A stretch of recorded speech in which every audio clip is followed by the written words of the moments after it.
다시 안녕하세요. 이번 시간은 오브젝트 인풋 스트림, 오브젝트 아웃풋 스트림에 대해서 설명드리도록 하겠습니다. 어, 클래스 이름만 봐도 오브젝트를 입력하고 출력하는 클래스구나 이런 느낌을 받으실 수가 있을 텐데 이 오브젝트 인풋 스트림, 오브젝트 아웃풋 스트림과 또 함께 쓰이는 용어 중에서 직렬화라는 용어가 있어요. 직렬화. 그래서 아무 객체나 읽고 쓸 수 있는 게 아니라 직렬화 가능한 대상만 읽고 쓸 수가 있습니다. 그러면 이 직렬화 가능한 대상이라는 건 뭐냐? 기본형 타입, 기본형 타입이라는 건 이제 프리미티브 데이터 타입이라고 해서 우리 이제 소문자로 시작하는 데이터 타입 있었잖아요. 바이트, 인트, 쇼트, 플로트, 더블, 롱, 이런 불린 이런 기본형 타입. 그리고 클래스가 요 인터페이스를 구현하고 있어야 돼요. 시리얼라이저블 인터페이스를 구현하고 있는 객체를 이 오브젝트 인풋 스트림, 오브젝트 아웃풋 스트림을 쓸 수가 있습니다. 그런데 이 자바 IO 시리얼라이저블 인터페이스는 메소드를 아무것도 안 갖고 있어요. 그러니까 메소드가 없어요. 그러니까 메소드가 없다는 건 무슨 얘기냐면 이 인터페이스를 구현만 해주면 되고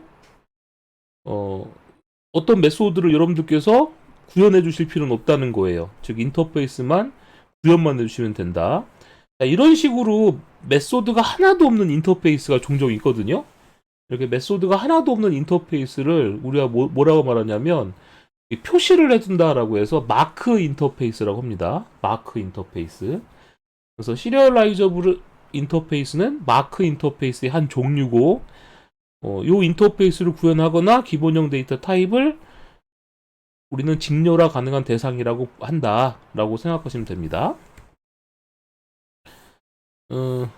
이 직렬화에 대해서 잠깐 설명을 하려고 제가 영화 포스터를 하나 갖고 왔어요. 고전 명작 중에 플라이라는 영화가 있는데 이 플라이라는 영화가 뭐냐 그림으로 잠깐 설명을 드리면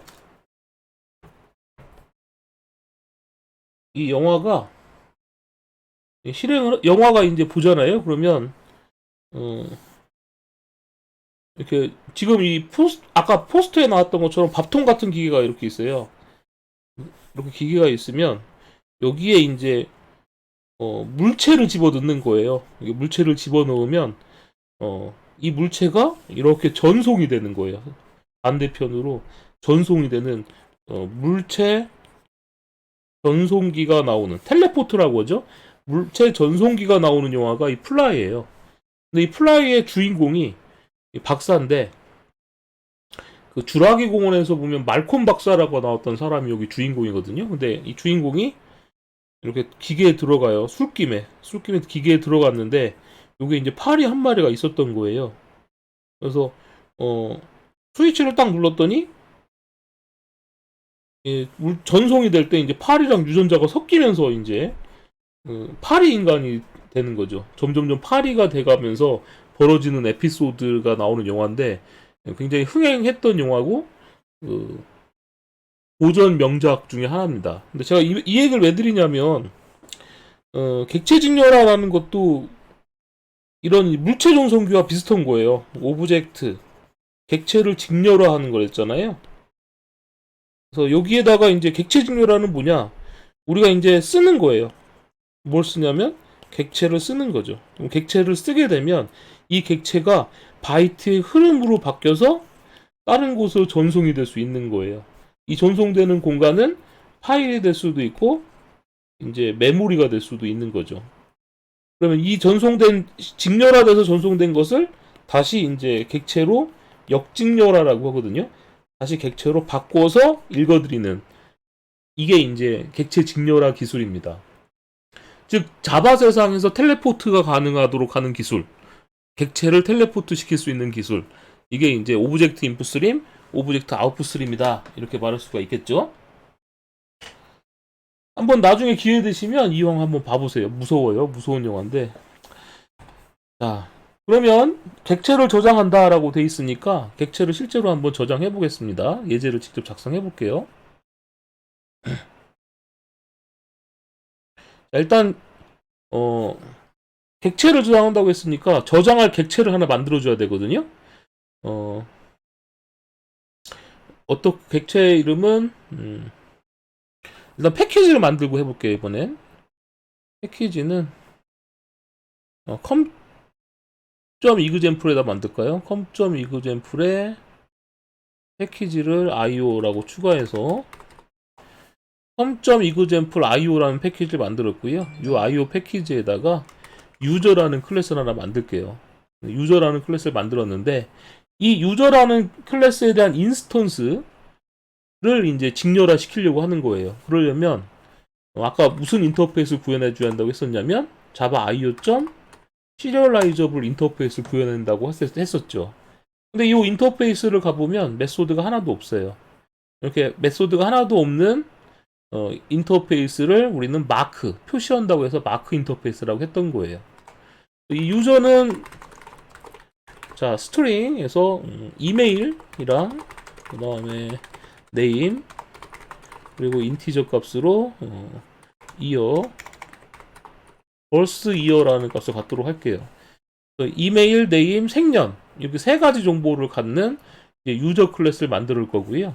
근데 보니까 프라이빗하니까 어때요? 필드가 프라이빗하니까 외부에서 필드 접근할 수 없잖아요. 그래서 생성자도 만들어 주겠습니다. 요 세 가지 값을 파라미터로 받아들이는 생성자도 만들어주고, 그 다음에 이 값을 외부에다 리턴해주는 getter 메소드도 만들어주고요. 그리고 문자열로 변환해주는 toString 메소드도 만들어줄게요. 자, 이렇게 유저라는 클래스는 시리얼라이저블 인터페이스를 구현했습니다. 그런데 이렇게 이 시리얼라이저블 인터페이스를 구현하고 있는데 그러면 이 유저라는 객체가 직렬화 될 수 있다고 했었잖아요. 그런데 이 유저가 직렬화가 될 때 이 필드들도 직렬화 가능해야 돼요. 필드들도.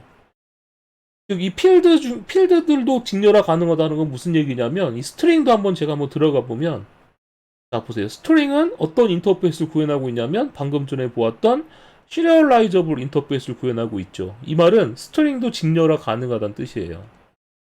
즉 이 스트링도 직렬화 가능하다는 거고 인트는 기본형 타입이니까 직렬화 가능한 거죠. 그래서 유저 클래스가 갖고 있는 필드들도 다 직렬화 가능하다라는 겁니다. 만약에 여기에 이제 여러분들께서 어떤 타입을 적었는데 뭐 A 타입에 A라는 변수를 적어놨는데 이 A 타입이 시리얼라이저블 인터페이스를 구현하고 있지 않다면 이 필드는 직렬화가 안 돼요. 즉 전송이 안 된다 이 말입니다. 여하튼 유저가 갖고 있는 모든 필드들이 다 직렬화 가능하다라는 걸 우리는 확인할 수가 있어요. 자, 그러면 이걸 이제 파일에다 한번 저장을 한번 해볼게요. 자, 이 패키지였는데 자바 클래스로 오브젝트 아웃풋 exam이라고 하나 제가 만들어 보겠습니다. 유저를 이제 만들어 줄게요. new user 해서 유저를 만들어 주는데 example.com 이라고 해주고 이메일 그 다음에 이름 들어갔죠? 홍길동 생년 1992년 이렇게 해서 제가 인스턴스를 만들었어요. 익셉션 처리는 안 해줄 거기 때문에 throws exception이라고 메인 메소드 뒤에다가 적어주도록 하겠습니다. 자, 이렇게 적어준 다음에 이 인스턴스를 파일에다 저장하고 싶은 거예요. tmp 밑에 user.dat에다 저장하고 싶은 거죠. 그럼 어떻게 주느냐? 오브젝트 output stream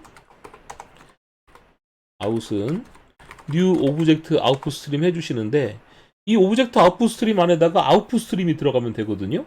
근데 파일에다 저장하는 거니까 아웃풋 스트림의 자식 중에서 파일 아웃풋 스트림을 적어주시면 되고 여기에다 이제 tmp 밑에 user.dat라고 적어주시면 돼요.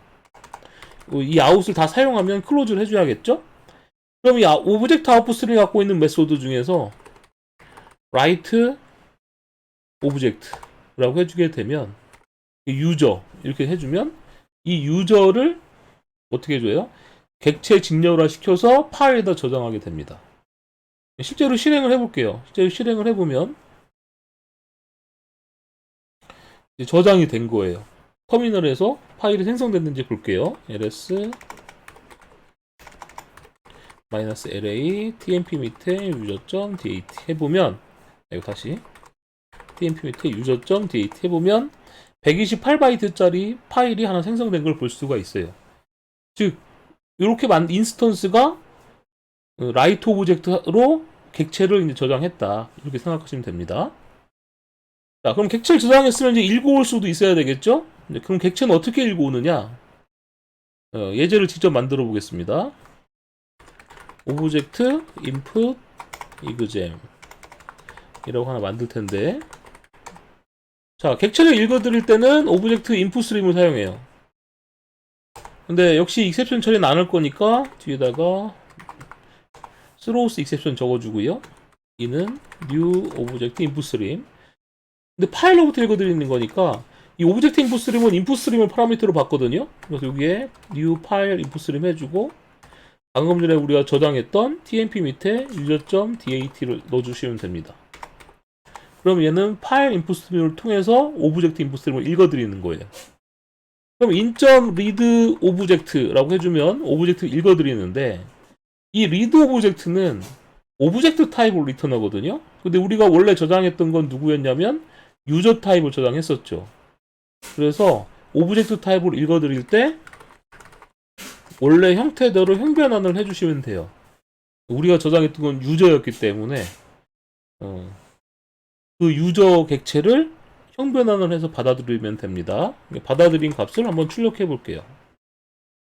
자, 읽어드린 다음에는 in.close 해서 IO 객체를 다 사용했다면 반드시 클로즈 해주라고 했었죠. 자, 이런 다음에 유저를 출력해 봅시다. 실행을 해봤더니 어때요? example.com 홍길동 1992라고 해서 방금 전에 저장된 정보가 나온 거죠. 즉 여기서 알아야 될 거는 인스턴스를 누가 만들어줬다는 얘기예요. 우리가 인스턴스 만든 new 연산자로 생성을 해줬었잖아요. 근데 지금은 read 오브젝트라는 메소드가 이 파일로부터 인스턴스 정보를 읽어들여서 인스턴스를 만들어내고 그것을 유저에다 담아줬다는 얘기예요. 그리고 그 유저 값을 출력해 준 거죠. 파일에 있는 데이터를 읽어드렸다, 이렇게 생각하시면 됩니다. 이게 직렬화예요. 그러면 이 직렬화를 이용하면 뭘 할 수가 있냐? 지금 자 보세요. 자, 오브젝트 이 예제에선 오브젝트 아웃풋 이그잼에서는 파일에다 직렬화해서 써졌잖아요. 그걸 어떻게 했습니까? 그대로 파일로부터 읽어들여서 인스턴스를 읽어들여서 유저에다 담아준 거죠. 그러니까 즉 이 말은 파일을 통해서 복사한 거와 같은 효과가 있는 거예요.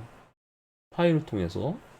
자, 두 번째 예제를 제가 한번 볼게요. 이번엔 어떻게 쓸 거냐면 오브젝트 아웃풋 이그잼 2라고 제가 하나 만들 텐데, 방금 전에 유저를 하나만 만들었었거든요. 근데 이 유저를 제가 몇 개 만들겠습니다. 유저 1,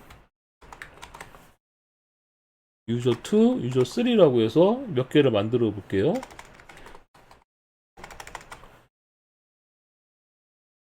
고길동, 둘리,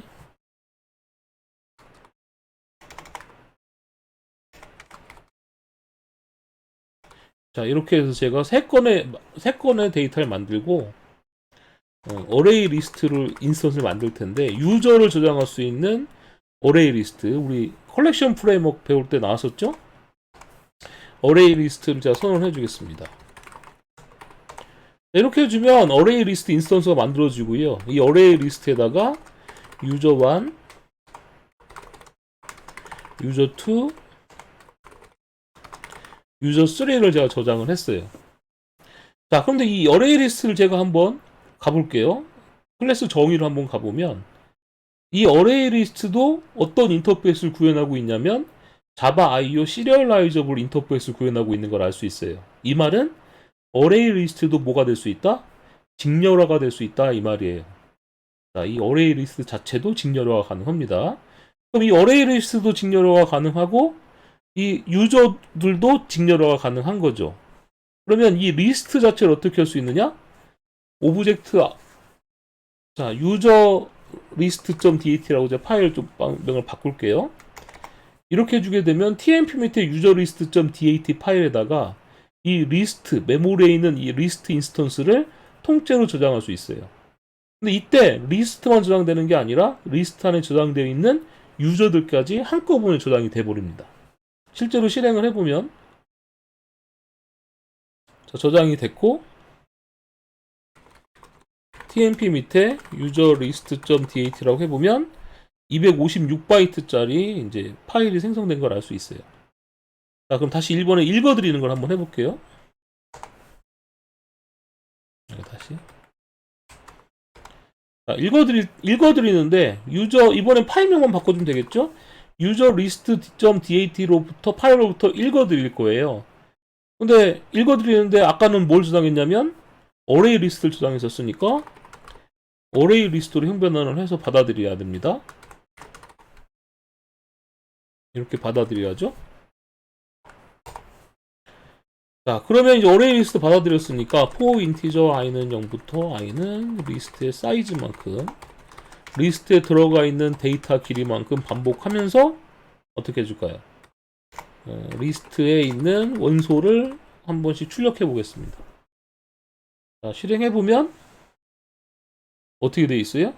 파일로부터 리스트 정보를 직렬화되어 있던 데이터를 그대로 역직렬화해서 읽어온 다음에 그걸 어떻게 해주고 있어요? 어떻게 해줘요? 리스트의 사이즈만큼 반복하면서 출력해주고 있다 라는 걸 알 수가 있죠. 이게 뭐냐면 직렬화예요.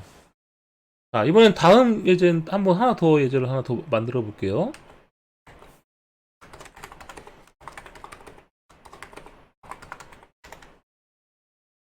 자, 이번엔 제가 오브젝트 인풋 아웃풋 예제를 만들었는데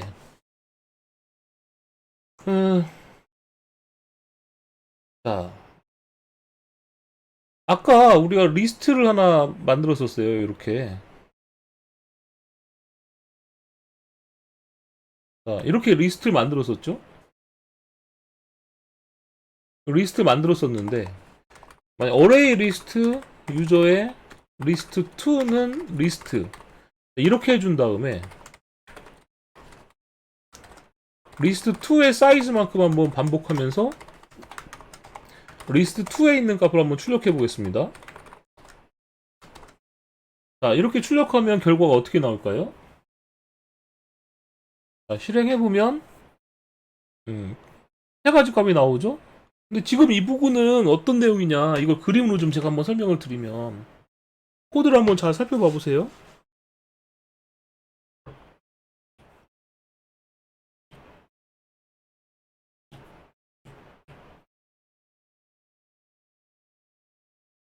자, 제가 유저를 3개 만들었어요. 유저1은 자, 여기 보시면 유저1은 new user라고 돼 있죠. 그다음 유저2는 new user, 유저3는 new user. 이 부분을 그림으로 표현하면 유저 타입의 유저1이 인스턴스가 하나 만들어지는 거예요. 유저 인스턴스가 만들어지고 이제 이메일, 네임, 생년 세 가지 값을 갖게 되는 거죠. 그다음에 유저2는 또 유저 인스턴스가 만들어지는 거예요. 그걸 참조하는 거고 유저 타입의 유저3는 이게 또 유저 인스턴스를 또 이렇게 가리키는 거죠. 이 동그라미가 인스턴스다라고 생각해 주시면 됩니다. 자, 그 다음에 어떻게 되느냐? 리스트 생성했잖아요? 어레이 리스트 유저, 리스트는 뉴 어레이 리스트. 이건, 그리고 이 어레이 리스트에다가 유저 1, 유저 2, 유저 3를 추가해줬죠. 자, 이 말은 무슨 얘기냐면, 어레이 리스트 타입에 뭐가 만들어졌어요? 리스트 인스턴스가 만들어지고, 뉴 어레이 리스트니까, 이렇게 어레이 리스트 인스턴스가 만들어지는 거예요. 그리고 이 어레이 리스트 인스턴스에다 애드해주게 되면은 add 유저 1, 유저 2, 유저 3 했잖아요. 그 말은 어레이 리스트가 0번째는 얘를 참조하고 1번째는 얘를 참조하고 2번째는 얘를 참조하는 이런 형태가 되는 겁니다. 자, 그런데 여기 보시면 어레이 리스트 유저의 리스트 2는 리스트라고 되어 있잖아요. 이 말은 무슨 얘기냐?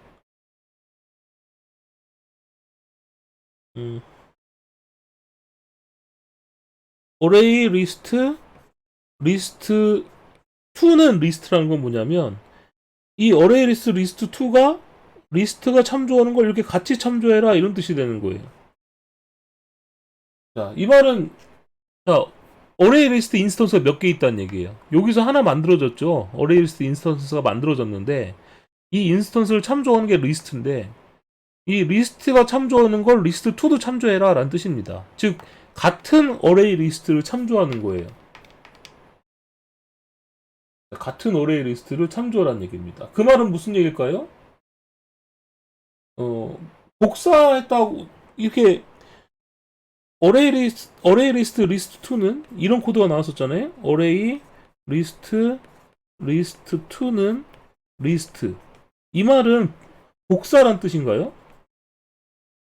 이 어레이 리스트 전체를 복사해라 이런 뜻이 아니죠. 이 리스트가 참조하는 걸 리스트 2도 참조해라 이런 뜻이에요. 그 말은 만약에 요 리스트가 참조하는 거에서 하나를 지워버리면 어떻게 될까요? 얘를 지워버리면 리스트 2도 어떻게 되죠? 같은 걸 참조하니까 리스트 2도 지워지는 효과가 생기겠죠. 실제로 그렇게 되는지 한번 보겠습니다.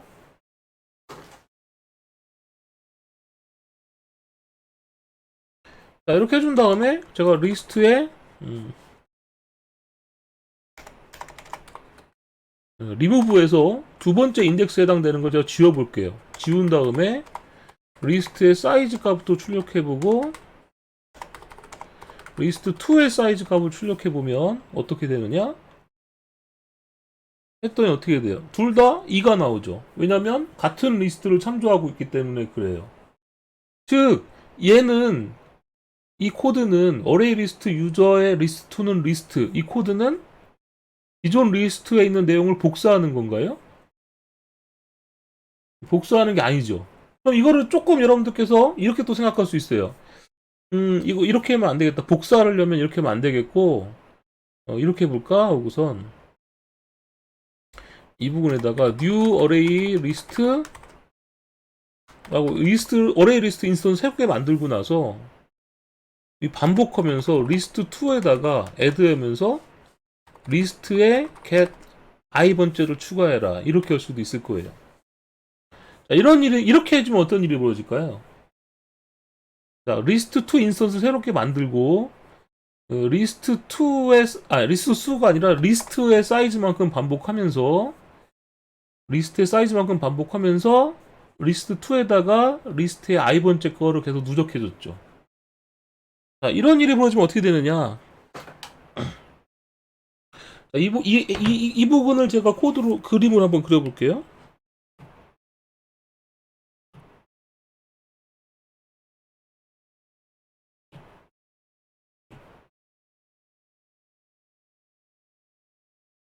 자, 이렇게 되면 어떻게 되냐면 아까처럼 자, 이 코드가 있을 때 아까처럼 유저와는 유저 객체가 이렇게 인스턴스가 이렇게 참조하는 거고 유저의 유저 2는 역시 유저를 참조하는 거고 유저의 유저 3는 역시 유저 인스턴스 참조하는 거죠. 자, 그 상태에서 어레이 리스트라고 했으니까 이렇게 어레이 리스트 인스턴스를 만들어주고 여기다가 0번째 이 유저를 추가해주니까 0번째, 1번째, 2번째 이렇게 들어갔단 말이에요. 그 상황에서 지금 보면 어레이 리스트 유저의 리스트 2에서 어레이 리스트 했으니까 어레이 리스트가 하나 더 만들었어요. 인스턴스를. 그러면 어레이 리스트 2가 있는데 얘가 인스턴스 하나 더 만들어주니까 어레이 리스트 인스턴스가 이렇게 만들어진단 말이에요. 그리고 나서 어떻게 줬냐면 코드를 보면 list.get i번째잖아요. 리스트의 i번째 꺼내서 리스트 2에다가 집어넣고 있죠. 자, 그럼 어떻게 되느냐?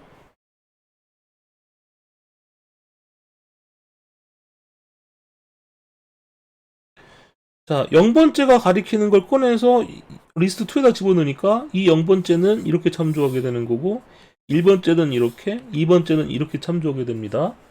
자, 이렇게 되면 어떻게 되느냐?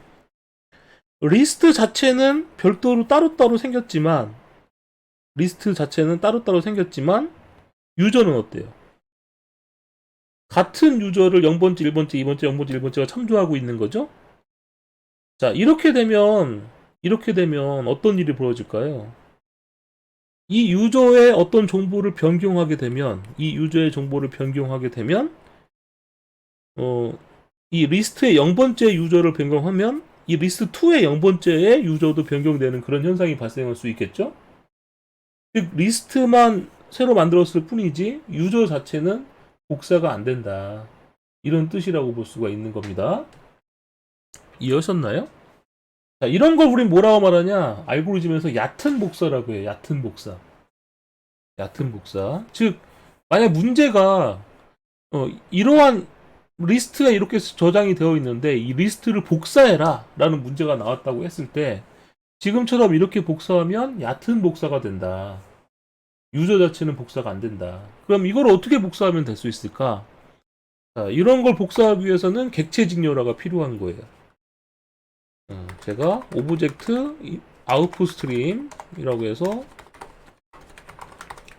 자, 오브젝트 아웃풋 스트림을 만드는데 우리 앞에서 배웠던 것 중에서 바이트 배열에다가 쓰는 게 있다고 했었죠? 그게 뭐냐면 바이트 어레이 아웃풋 스트림이라고 했었습니다.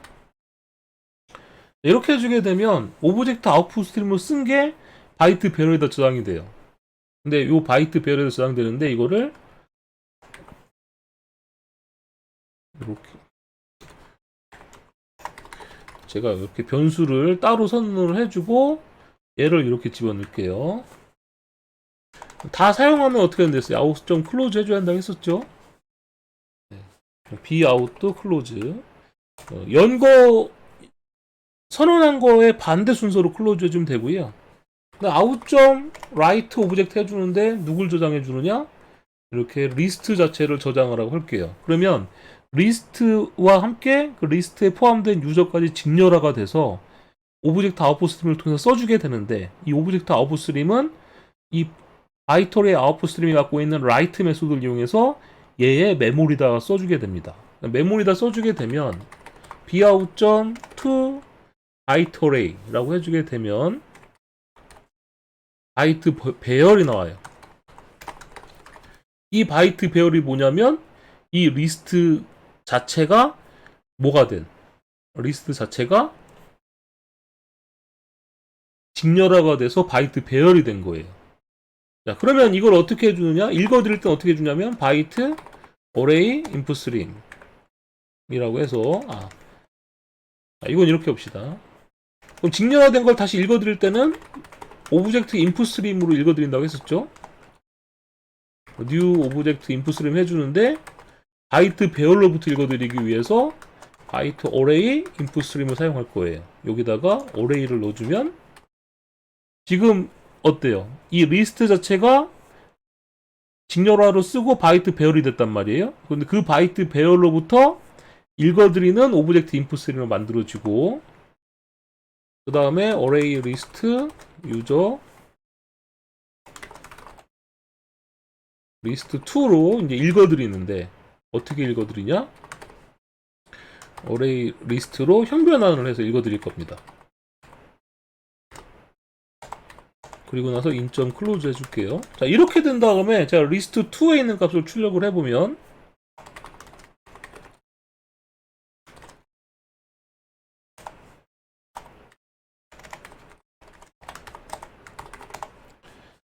리스트의 get i번째 이렇게 출력을 해보겠습니다. 출력을 해보면 3건이 나오는 거 알 수 있죠.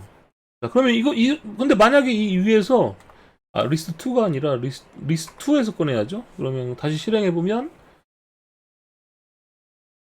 뭔가 글자 이상하게 들어갔네요. 다시 실행해보면 3건이 나오는 거 알 수 있습니다. 근데 만약에 지금 자, 이 리스트 2에 있는 걸 내가 출력을 해주고 있는데 이 앞에서 리스트의 리무브에서 두 번째 걸 지워줬어요. 두 번째 걸 지워줬다 하더라도 어떻게 되느냐?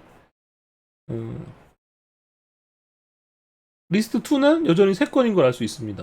자, 이게 직렬화예요. 자, 그래서 결국 이 부분이 뭐냐? 자, 이걸 제가 이렇게 마우스로 이렇게 드래그해서 extract 메소드 리팩터에 보면 메소드 추출이라고 있거든요. 익스트랙트 메소드 선택해 주시고 제가 이걸 카피라고 할게요. 이렇게 해주면 기존 리스트를 받아들여서 어레이 리스트로 카피하는 메소드를 만든 거예요. 자, 이렇게 해주면 어떤 일이 벌어지느냐, 그림으로 한번 그려서 보여주면,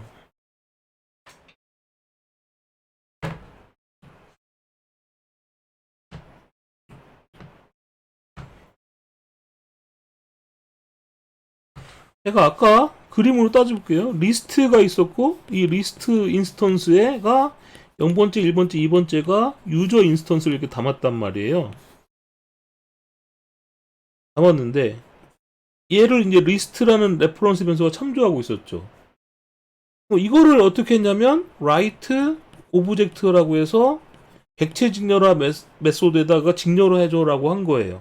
그러면 이 리스트가 참조하고 있는 이 모든 게, 직렬화 가능한 모든 게 바이트의 흐름으로 변해서 저장이 되는 겁니다. 어떻게 저장이 돼요? 오브젝트 아웃풋 스트림으로 써줬는데 이 오브젝트 아웃풋 스트림은 바이트 어레이 아웃풋 스트림을 에다 써주게 되니까 바이트 어레이 아웃풋 스트림에 써준 것을 바이트 배열로 리턴 받았잖아요. 즉, 요 리스트가 참조하고 있는 이 모든 게 뭐로 바뀐 거냐면 메모리상의 바이트 배열로 바뀐 거예요. 사실 바이트 배열 형태로 된 거죠. 그렇다고 얘가 사라진 건 아니죠. 얘는 그대로 인스턴스니까 메모리에 있는 상태고, 그 상태에서 이 바이트 배열로부터 바이트 어레이 인풋 스트림에다 넣어줬잖아요. 그럼 이 배열로부터 읽어드리는 바이트 어레이 인풋 스트림이 된 거고, 그 바이트 어레이 인풋 스트림을 통해서 읽어드리는 오브젝트 인풋 스트림, 그걸 통해서 리드 오브젝트로 읽어드리니까 요 바이트 배열로 만들어진 걸 통해서 리드 오브젝트로 읽어드렸단 말이에요. 그러면 이 리드 오브젝트로 읽어드릴 때 이 바이트 배열에 있는 내용이 다시 인스턴스가 만들어집니다. 즉 이거와 이 내용이 그대로 복제된 게 하나 메모리에 짜놓고 생기는 거예요. 즉 리스트 생기고 이 리스트가 유저를 가리키는 이런 내용이 복제된 형태가 나오게 되는 겁니다. 이것을 어떻게 되는다? 이 리스트를 누가 참조하는 거냐면 리스트2가 참조하게 되는 거죠. 즉 리드 오브젝트 하는 순간 어떤 일이 벌어졌어요? 네. 지금 보시면 이 바이트 배열에 있는 내용이 그대로 인스턴스로 만들어지는 거고, 리드 오브젝트 했을 때 그 리스트를 이 리스트2가 참조한다라는 겁니다. 그래서 이제 리스트2가 참조하게 된다. 즉 어떻게 되는 거예요? 여기서 만들어졌던 인스턴스들이 그대로 바이트 배열이 됐다가 그대로 읽어드리면서 메모리상에 이게 이 형태가 그대로 복사된 게 만들어지는 거예요.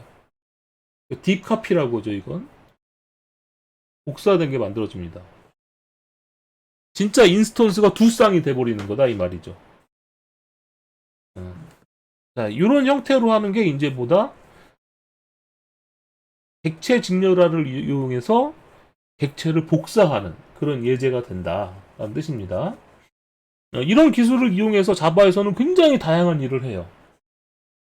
어떤 객체를 임시적으로 뭐 디스크에다 저장했다 읽어드린다든지, 어떤 객체들을 메모리상에다 복제를 한다든지, 이런 일들을 굉장히 많이 합니다. 그래서 여러분들이 가끔 어떤 이제 라이브러리라든가 프레임워크라고 이제 앞으로 사용하게 될 텐데, 그런 거 사용할 때 보면 직렬화 가능해야 된다, 뭐 이런 설명이 나올 때가 있어요.